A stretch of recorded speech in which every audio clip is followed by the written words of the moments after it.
참 삶이 힘들다라고 말하는 분들을 간혹 만나게 됩니다. 여러분 어떻습니까? 삶이 힘드시지 않으십니까?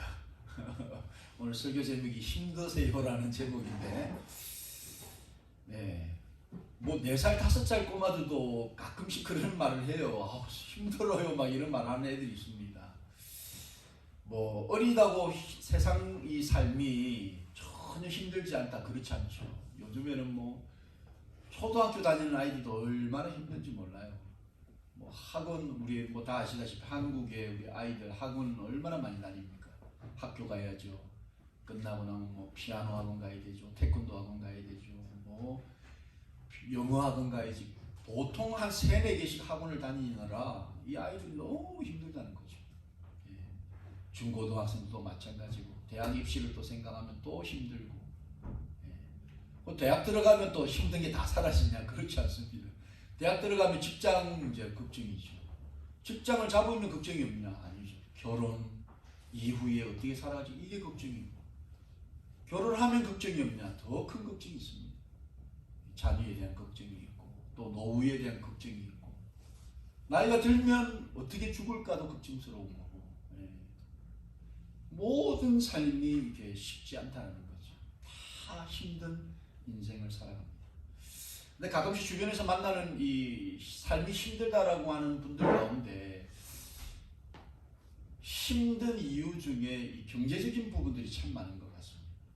경제적인 것이 어렵다. 참 이 돈 문제 때문에 힘들어하시는 분들이 우리 주변에 의외로 많은 거죠. 우리가 이 자본국가에 살다 보니까 돈이 있으면 조금 더 편안한 삶을 살 수 있고, 돈이 없으면 굉장히 불편한 삶을 살게 되는 경우가 많습니다. 돈 있는 사람은 좋은 명차를 타지만 돈이 없으면 중고차가 언제 퍼질까를 걱정하면서 살아가는 겁니다. 돈이 있으면 좋은 집을 더 큰 집으로 늘릴까를 생각하지만, 돈이 없으면 매달 들어가는, 여러분, 그 아파트비도 너무너무 힘겹다라고 여기는 분들도 계시는 거죠. 그 삶이 참 고단하고 피곤하다, 이런 마음을 가지신 분들이 의외로 우리 주변에 많이 있습니다. 이 삶이 그렇게 녹록지 않다는 거죠. 근데 성도로 살아가면서 예수 믿으면 이런 삶의 고통이나 어려움, 역경이 없느냐? 그렇지 않습니다. 예수님을 믿고 교회를 다니는 성도다 할지라도 우리의 삶의 무게는 오히려 믿지 않는 사람들보다 더 어렵고 힘든 역경이 있으면 있었지 없지 않다라는 겁니다. 그래서 왜 성도인데, 예수님을 믿는 예수님의 영을 소유한 성도인데 왜 우리는 삶이 더 힘들고 더 어려울까? 그 이유를 굉장히 많이 고민해 보았습니다. 여러분, 그런 우리 서산대사의 시를 들어보셨는지 모르겠습니다. 이 서산대사라는 이분이 그 눈길을 걸을 때라는 시를 쓰셔가지고, 그거 중에서 제가 기억나는 거는, 이 눈길을 처음 아무도 밟지 않는 그 눈 위를 걷는 사람은 조심해야 된다는 겁니다. 왜냐하면 내가 지금 밟고 걸어가는 그 눈길을 밟은 그 걸음을 누군가가 쫓아오기 때문에 아무도 걷지 않았던 그 눈길을 걸어갈 때 조심하라는 겁니다. 왜? 다른 사람들을 위해서. 내가 잘못된 길로 걸어가면 그 길로 다른 사람들이 걸어오기 때문에. 왜 이 서산대사 이 시를 이야기하냐면, 우리 성도의 삶이 어떻게 보면, 여러분, 예수님의 영을 우리가 소유했기 때문에 다른 사람들이 걷지 않는 그 눈길을 우리가 걸어가는 사람들이기 때문에, 다른 사람들이 우리를 보고 따라오게끔 우리가 먼저 그 길을 걸어가기 때문에 이 길이 힘들고 어렵다는 거죠. 여러분, 먼저 가는 사람들이 힘이 듭니다. 세상 사람들은 즐겁고 신나고 돈이 되고 큰 길, 큰 문을 향해서 걸어가는 것이 이미 습관화되어 있다는 거죠.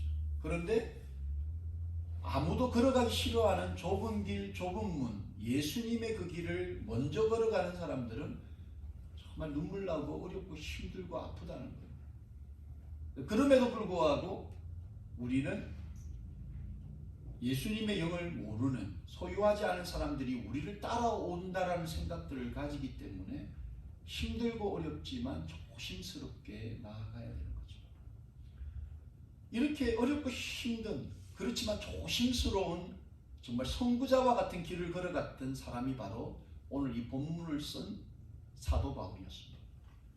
사도 바울의 이 삶, 예수님을 만나고 예수님의 영을 소유했던 이 사도 바울의 인생이 얼마나 쉽지 않았는지, 그가 고린도후서 11장 23절로 27절에 자신이 당한 그 고난 고통, 남들보다 먼저 앞서가는 자의 그 고통이 어떠했는지를 이렇게 기록하고 있습니다. 그들이 그리스도의 일꾼이냐 정신없는 말을 하거니와 나는 더욱 그러하도다.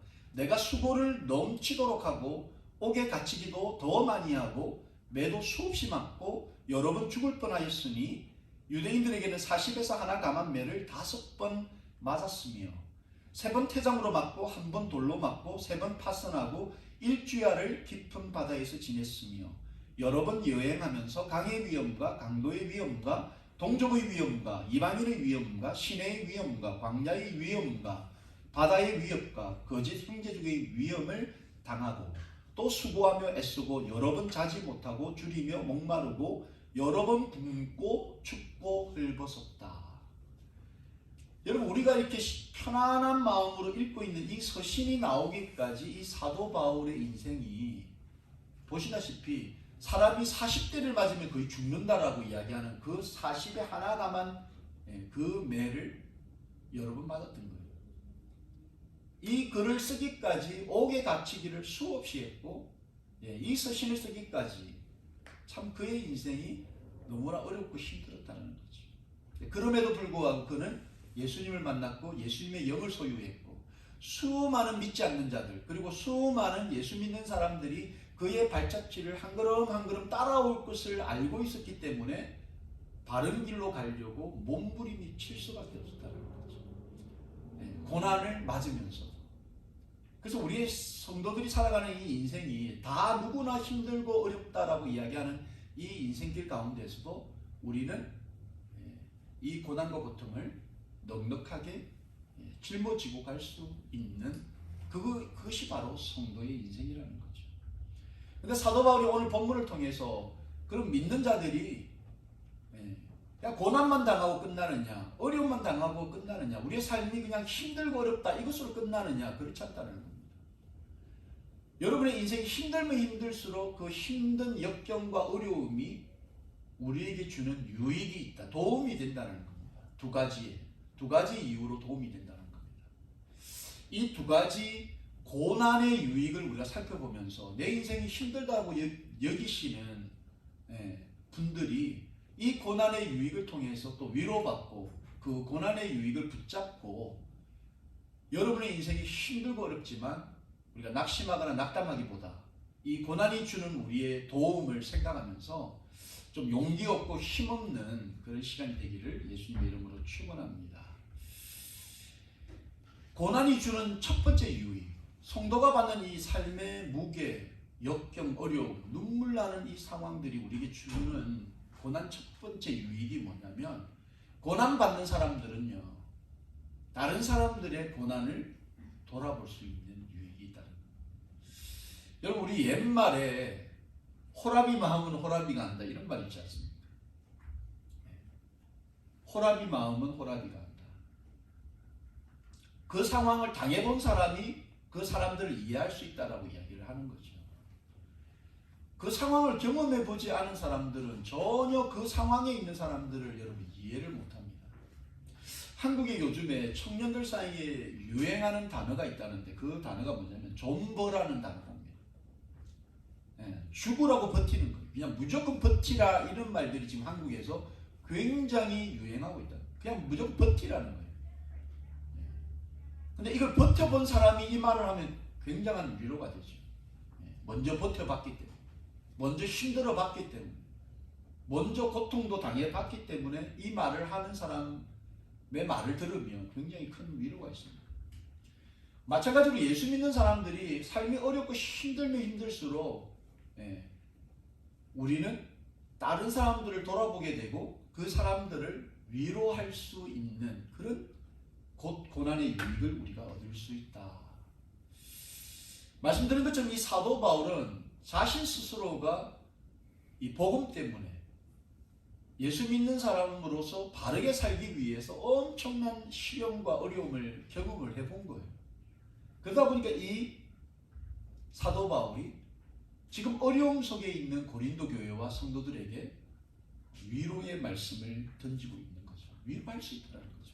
오늘 보면 4절 5절을 보니까 우리의 모든 환난 중에 우리를 위로하사 우리로 하여금 하나님께 받는 위로로서 모든 환난 중에 있는 자들을 능히 위로하게 하시는 이시라. 그리스도의 고난이 우리에게 넘친 같이 우리가 받는 위로도 그리스도로 말미암아 넘친다. 이 사도 바울은 자기 스스로 3절에서 복음 때문에 예수 믿는 것 때문에 엄청난 고난과 고통을 받았지만 동시적으로 하늘로부터 오는 하나님이 주시는 그 위로를 순간순간 경험했던 거죠.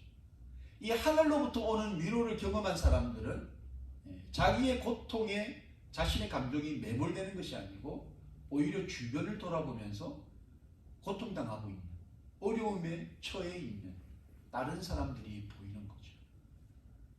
여러분, 바라기는 우리 방주교회도 그렇고 정말 이 말씀을 듣는 저와 여러분이 우리는 우리의 삶이 참 찌들리고 때로는 어렵고 힘들고 정말 눈물 나고 답답하고 정말 어디 가서 하소연할 수 없는 그런 상황에 처해 있다 할지라도 우리가 하늘을 바라보면서 하나님이 우리에게 주시는 그 충만하신 위로, 그걸로 우리가 회복될 뿐만 아니라 이제는 우리 주변을 돌아보면서 우리와 같이 혹은 우리가 경험했던 그런 아픔 속에 어려움 속에 있는 사람들을 위로할 수 있는 여러분 그런 성도가 되기를 예수님의 이름으로 축원합니다.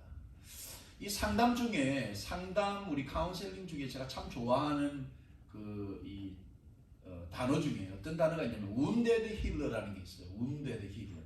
이게 뭐냐면 상처 입은 치유자라는 내 토픽으로 글도 쓰신 분들이 참 많이 있지만 여러분 상처도 입어본 사람이 다른 사람의 상처를 치유할 수 있고 도와줄 수 있고 공감할 수 있는 겁니다.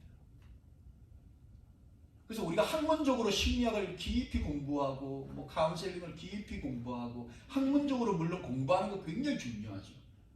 근데 거기에 플러스 우리가 그것을 경험하고 내가 내 스스로를 치유하고 치유하시는 그 하나님의 그 위로하심을 경험하게 되면 더 큰 치료자가 우리가 될 수 있다는 거죠. 그래서 이 고난이 사람에게 성도에게 주는 유익이 크다는 겁니다.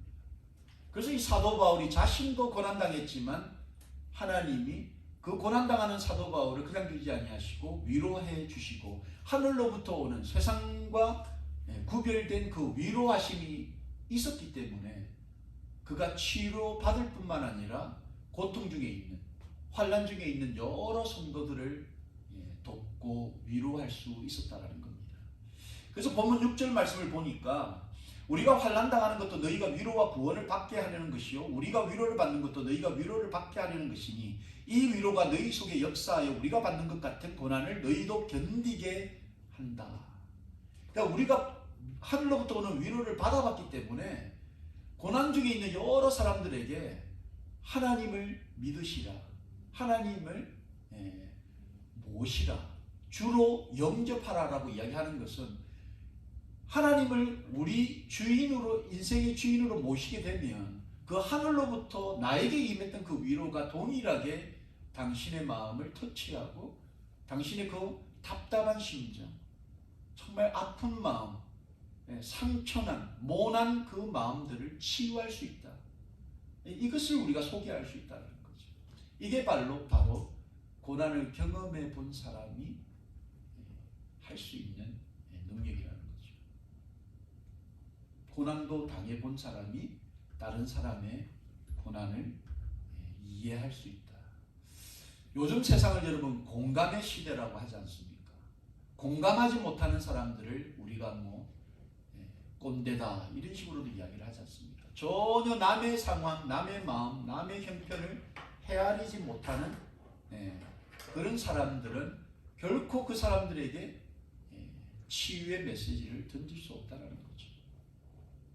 그래서 오늘 여러분 혹시 여러분의 삶 가운데 어려운 형편에 놓여져 있고 또 여러 가지 일들로 인해서 마음이 참 불안정하고 낙심되고 내가 어떻게 해야 될까? 어떻게 하는 것이 좋을까? 고민되어지고 답답한 마음이 있으신 분이 있다면 우선 여러분들이 하늘을 바라보면서 하나님을 바라봐야 됩니다. 그 하나님께서 주시는 위로를 통해서 여러분이 회복되어지기 원합니다. 그 하나님이 주시는 그 위로로 여러분이 회복되어지셨다 그러면 이제는 그 고난이 주는 정확한 유익인 우리 주변을 돌아보면서 우리와 같이 어려운 형편, 내가 경험했던 그 심각한 상황에 놓여진 사람들을 바라보면서 위로의 메시지를 던질 수 있고 그들의 마음을 공감할 수 있고 그들에게 예수님의 마음을 전할 수 있다는 거죠. 사도 바울은 여러 가지 고난을 통해서 고난이 주는 유익으로 다른 사람들을 위로하게 하는 능력을 받았을 뿐만 아니라 그 자신이 고난을 통해서 점점 더 하나님만 의지하게 되는 그 유익을 받아 누리게 되었습니다. 이 사도 바울이 여러분 넉넉하게 그 어려움을 극복하고 기쁜 마음으로 그 길을 걸어갈 수 있었던 것은 바로 순간순간 이제 세상이 아니고 자기 자신이 아니고 하나님만을 의지하게 되었기 때문에 가능했다는 거죠. 우리 세상 말에 no pain, no gain이라는 말이 있지 않습니까? 고통 없이는 얻어지는 게 없다. 그 말을 다시 말하면 고통이 주는 유익이 있다라는 거죠. 근데 성도에게 no pain, no gain은 pain은 있지만 바로 우리가 날마다 우리 자신을 의지하는 게 아니고 하나님을 의지하기 때문에 하나님이 주시는 그 능력을 소유하고 그 능력으로 말미암아 우리가 걸어갈 수 있기 때문에 바로 이것이 바로 고난을 통해서 하나님이 우리 가운데 역사하시는 능력이라는 거죠. 이 사도 바울이 본문 8절 9절 말씀을 여러분 보시면 형제들아 우리가 아시아에서 당한 환난을 너희가 모르기를 원치 아니하노니 힘에 겹도록 심한 고난을 당하며 살 소망까지 끊어지고 우리는 우리 자신이 사형 선고를 받은 줄 알았으니 이는 우리로 자기를 의지하지 말고 오직 죽은 자를 다시 살리시는 하나님만 의지하게 하십니다. 그러니까 사도 바울은 죽을 것 같은 그 극한의 상황을 너무나 많이 경험했던 거예요. 근데 그러한 고통 속에서 이 사도 바울이 배운 것은 단 한 가지. 자기 자신을 의지하지 말고 하나님을 의지해야 된다. 어떠한 위기 앞에서도 하나님만 의지하면 된다라는 것을 그 스스로가 배웠다는 거죠. 근데 여러분 많은 경우 우리가 어려움을 딱 경험하면 하나님을 의지하기보다 어떻게 합니까? 막 생각을 하죠. 그래서 우리 스스로가 할 수 있는 걸 막 찾는 거 아닙니까? 하나님을 의지하기보다 우리의 경험, 우리의 지식, 또 여러 가지 우리에게 도움이 될 만한 것들을 우리가 찾게 되는 것이 현실이죠, 사실.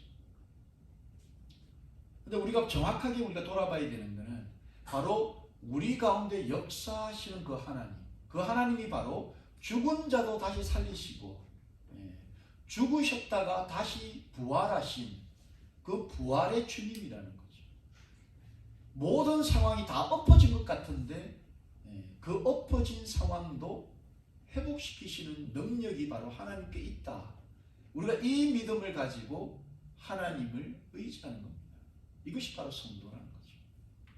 그래서 세상 사람과 우리 성도가 다른 점이 어렵고 힘든 고난은 똑같다 할지라도 우리는 우리의 백업이 되시는 하나님을 바라본다는 거죠. 그분을 의지한다는 거죠. 그분을 의지하기 때문에 심각한 상황 속에서도 우리는 희망과 소망을 잃어버리지 않고 다시 한번 하나님을 생각하면서 그 어려운 상황에서 우리가 다시 일어나서 뛸 수 있다는 거죠. 그래서 그런 본문 10절에 그가 이같이 큰 사망에서 우리를 건지셨고 또 건지실 것이며 이후에도 건지시기를 그에게 바란다. 여기서 바란다는 말은 소망을 둔다라는 이야기입니다. 여러분, 큰 사망, 모든 것이 끝났다라고 여겨지는 그런 상황 가운데서도 하나님께 소망을 둔다라는 이야기입니다. 이게 여러분 고난이 성도에게 주는 큰 유익이라는 거죠. 살면서 여러분 이런 사망과 같은 그런 어려운 상황들을 여러분 경험해 보셨습니까? 다 끝난 것 같은 정말 막다른 공로에서 이거 이제 안 되는 거 아닌가라는 그런 상황들, 그런 상황 속에서 여러분 소망을 하나님께 둔다. 이게 사도 바울의 여러분 고백이거든요. 이게 예수님을 믿는 저와 여러분의 고백이 되기를 예수님의 이름으로 축원합니다. 그래서 여러분 시편 기자가 42편 5절에 내 영혼아 네가 어찌하여 낙심하며 어찌하여 내 속에서 불안해하는가. 너는 하나님께 소망을 두라. 그가 나타나 도우심으로 말미암아 내가 여전히 찬송하리로다. 여러분 이 땅을 살아가면서 낙심이 되고 불안하고 참 마음이 답답한 그런 상황들을 우리가 경험하죠. 그럴 때마다 우리가 하나님께 소망을 두는 것, 하나님을 바라보는 것, 이것이 참 중요하다. 특별히 고난 앞에서, 삶의 어려움 앞에서. 아직까지 여러분 부모 밑에서 큰 어려움을 경험하지 못한 우리 자녀들, 앞으로 이후라도 부모님은 여러분들과 영원토록 함께 할 수 없지 않습니까? 근데 여러분 힘들고 어려운 상황에 여러분 노출되었을 때 여러분의 소망을 어디에 두느냐에 따라서 여러분의 인생이 달라질 수 있다는 거죠. 많은 젊은 세대가 소망을 어디 둘지를 몰라가지고 여러분 여러 가지 세상 것에 중독이 되는 거예요. 불안한 마음을 극복하기 위해서 컴퓨터에 더 집중하게 되고 불안한 마음을 떨쳐버리기 위해서 술과 마약에 중독되는 겁니다. 여러 가지 세상 것에 중독이 되는 경우가 참 많이 있다는 거죠.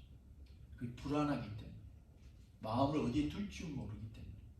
근데 여러분 힘들고 어려운 상황, 혹시라도 여러분이 인생 가운데 앞으로 만날 참 어려운 그런 고난 가운데 여러분 노출되었을 때 그 고난을 통해서 하나님을 바라보고 하나님께 여러분 소망을 둘 때 여러분의 인생이 깊은 웅덩이에 있다 할지라도 하나님이 그 상황을 역전시킬 수 있다는 거예요. 이 하나님을 여러분 믿으시기를 예수님의 이름으로 축원합니다. 말씀을 정리합니다. 여러분 힘이 안 드는 사람이 없습니다. 우리의 인생이 우리를 힘들게 해요. 참 힘듭니다. 근데 이 힘든 것이 힘든 것으로 끝나지 않는다. 성도에게 이 힘든 어려움이 그냥 힘들고 끝나는 것이 아니라는 거예요. 이 힘들고 어려우면 어려울수록 하나님께서 여러분에게 주시고자 하시는 그런 큰 은혜와 축복이 있는데, 그것은 첫 번째, 힘든 사람이 다른 힘든 사람들을 돌아보고 그들을 위로할 수 있는 그런 넉넉함을 우리에게 주신다는 겁니다. 이 넉넉함을 가지시고 여러분 주변에 저 사람하고는 말이 안 통해, 저 사람은 전혀 내 아픔, 내 슬픔, 내 어려움을 공감을 못해, 이런 말 듣지 말고 정말 여러분이 상처 입은 치유 사람이야. 여러분들이 주변에 정말 똑같은 어려움 속에 노출된 사람들을 치유하고 고치고 그들을 살리고 세우는 그런 정말 wounded healer, 상처 입은 치유자 되기를 예수님의 이름으로 축원합니다. 그리고 여러분 고난이 우리에게 주는 어쩌면 가장 큰 축복은 세상 것 의지하지 않고 하나님만 의지하고 하나님께 우리의 소망을 두고 우리를 죽음에서도 살리시고 어려움에서도 건지실 그 하나님을 믿게 하는 큰 은혜가 있다는 것을 깨달으시고 우리를 살리실 그 하나님을 붙들고 힘든 삶 속에서 정말 기쁨으로 승리하는 저와 여러분이 되기를 예수님의 이름으로 축원합니다.